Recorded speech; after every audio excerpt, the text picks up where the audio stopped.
سر ایک اصطلاح اور سر ہم نے بہت اس پہ ڈسکشن کی، بات چیت کی، وہ آپ بھی سر کبھی اس کی وضاحت بھی کر دیتے ہیں، وہ سر سیلف سجیشن ہے سر، ایفرمیشنز ہیں سر.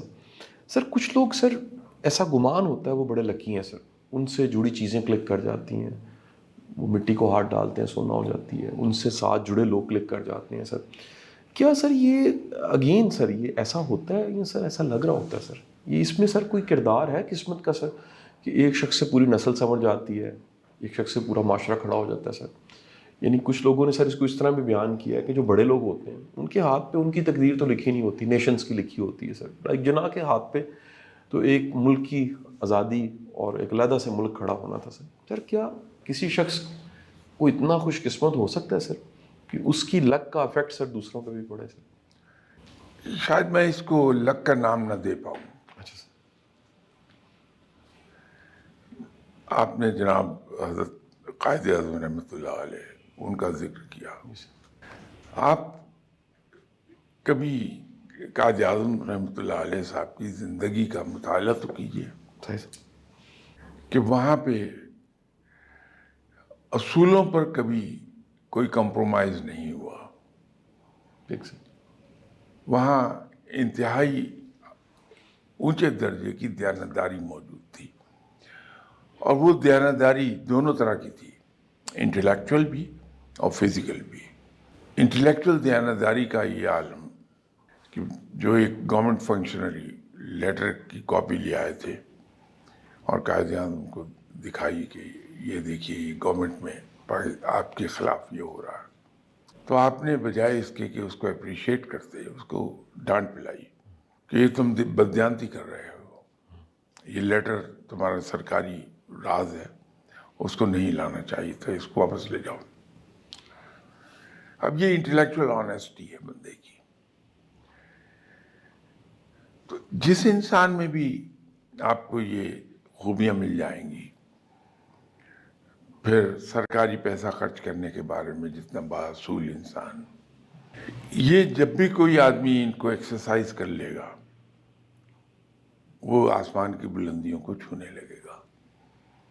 یہ ہو ہی نہیں سکتا کہ ایک آدمی اسلام کے بتائے ہوئے اصولوں پہ عمل کرے اور وہ بلندی کی طرف نہ جائے. ہم کوتاہی کر رہے ہوتے ہیں، غلطی کر رہے ہوتے ہیں، اور بلیم کرتے ہیں ہم اپنی تقدیر کو. اگر کہیں اپنی زندگی کے رویوں پر نظر ڈال لیں ہم تو صاف وجہ سمجھ آ جاتی فیلئر کہاں پر ہے. تو ہماری ذاتی زندگی میں اور خاص طور پہ خلوت میں جہاں ہم اصولوں پہ پوری طرح کاربند ہوتے ہیں، جلوت میں تو بہت لوگ زبانی کلامی ہو جائیں گے، صحیح سر. جب ٹیسٹ آئے گا کوئی تو اس میں فیل کر جائیں گے. لیکن خلوت میں 100% ہم آزاد ہوتے ہیں ہر چیز سے. صحیح سر. تو جو آدمی خلوت میں بھی دین کے اصولوں پر عمل کرتا ہے پوری دیانتداری کے ساتھ، ٹھیک سر. وہ لازمی بلندیوں کی طرف جائے گا اور اللہ اس کو سکسیس دے گا. اس کی ایک چھوٹی سی اگزامپل میں آپ کو دے دیتا ہوں. جی سر. جب سے آپ نے ہوش سنبھالا، آپ اور میں سبھی سنتے آئے ہیں کہ یار فلاں چیز کھانی ہے، اس دکان پہ جاؤ، یا بہت اچھی ہے، اور وہاں ٹوٹے پڑے ہوتے ہیں لوگ. یہاں ایک حلوہ پوڑی کی دکان تھی، اس کی بڑی شہرت سنتا تھا میں. تو ایک دن میرے ذہن میں آیا کہ دیکھا جائے وہاں کیا ہے جو اتنا مشہور ہے. تو میں چلا گیا، وہ گیا چھٹی کے دن کہ اسلامیہ کالج ریلوے روڈ کے اپوزٹ ان کی دکان تھی. تو جا کے میں ایک طرف کھڑا ہو گیا اور بڑے غور سے انہیں ڈیل کرتا دیکھتا رہا لوگوں سے. تو وہاں جا کے ایک انکشاف ہوا کہ ان کا بہت سے کسٹمرز کے ساتھ رویہ کوئی زیادہ معیاری نہیں ہے، لیکن اس کے باوجود دنیا ٹوٹی پڑ رہی ہے. تو وہاں دو باتیں نوٹ ہوئیں. ایک تو یہ ہے کہ ان کی یہاں کوالٹی پر کمپرومائز نہیں تھا، بغیر یہ جانے کہ اتنی ہائی کوالٹی ڈلیور کرنے کے بعد کچھ بچے گا بھی یا نہیں، کچھ میری سیونگ ہوگی، کوالٹی پہ کمپرومائز نہیں تھا۔ ایک بات تو یہ سمجھ میں آ گئی۔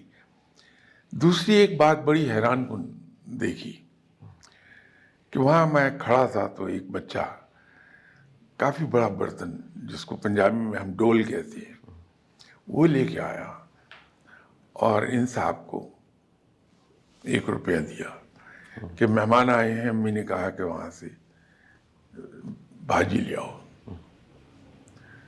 تو ان صاحب نے وہ روپیہ اس کے ہاتھ سے یوں لیا، بغیر دیکھے کیش باکس میں ڈال دیا، اور اس کا ڈول میں دیکھ رہا تھا کہ کافی اس میں ڈال دیا۔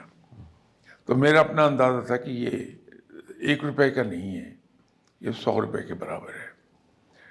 اور اسی طرح وہ لوگ بھی آئے جو ایک وقت میں اس سے 100 روپے کی چیز لے رہے تھے، اس کو بھی اتنی ہی دی جتنی اس ایک بچے کو 1 روپے کی دی۔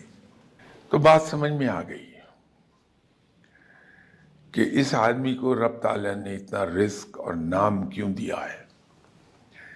یہ پھر میں نے اس پہ ایک باضابطہ سارٹ آف اسٹڈی کی کہ ہمارے یہاں لاہور میں کئی لوگ مشہور تھے کھانے کے، ان سب کے یہاں رویہ یہی تھا۔ تو ایک بات سمجھ میں آئی ہے کہ وہ انسان جو دیانتداری سے اپنا کام کر رہا ہے، کوالٹی مینٹین کرنا بھی دیانتداری ہے، ٹھیک سے، اور دوسرا وہ رب کے بندوں پر مہربان ہے، اور خاص طور پہ وہ بندے جو دنیاوی مال و زر کے حساب سے وہ لیس فارچونیٹ، ان کے ساتھ مہربان ہے، اور رب تعالیٰ نے ان پہ عنایات کی ہوئی ہیں۔ یہ اسی طرح آدمی کی زندگی میں کبھی دیکھیں، کئی بار گفتگو میں لوگ ایک سوال اٹھا لیتے ہیں کہ صاحب ان صاحب کو میں جانتا ہوں تو ان کی شامیں جاگتی ہیں، ان کو اور بہت سی دوسری عادتیں ہیں، لیکن اللہ ان پہ بڑا مہربان ہے۔ تو میں ایک جواب دیا کرتا ہوں ان سے کہ آپ درست کہہ رہے ہوں گے، لیکن ان کی ذاتی زندگی کو گہرائی سے دیکھ لیجیے تو آپ کو ایک چیز کا پتہ چلے گا کہ یا تو کسی بیوہ بہن کو وہ سپورٹ کر رہا ہے، یا یتیم بھتیجے بھانجوں کو کہیں سپورٹ کر رہا ہے، یا کسی اور مسلمان فیملی کو سپورٹ کر رہا ہے، لیکن اتنی رازداری کے ساتھ کہ وہ ظاہر ہی نہیں ہونے دیتا کہ میں یہ کر رہا ہوں۔ تو اللہ تعالیٰ اس پر عنایات کر رہا ہے۔ تو جس آدمی کو بھی آپ اوپر جاتا دیکھیں گے، اس میں قسمت کا دخل، تو میں اس سے انکار بالکل یہ نہیں کہوں گا کہ بالکل نہیں ہوتا، کہیں نہ کہیں ایسے کیسز مل جائیں گے جہاں قسمت بڑی مہربان ہے۔ لیکن جب ہم ان کو گہرائی سے اسٹڈی کرتے ہیں تو وہاں ہمیں یہ چیزیں ملتی ہیں کہ ایک تو وہ آدمی انٹلیکچولی آنیسٹ ہے بندہ، اور دوسرا اللہ کے بندوں پہ، اور خاص طور پر وہ لوگ جو زیادہ خوش قسمت نہیں ہیں، ان پر بڑا مہربان ہے، ان سے مہربانی کا سلوک کرتا ہے، تو اللہ تعالیٰ اسے اس کا انعام دیے جا رہا ہے۔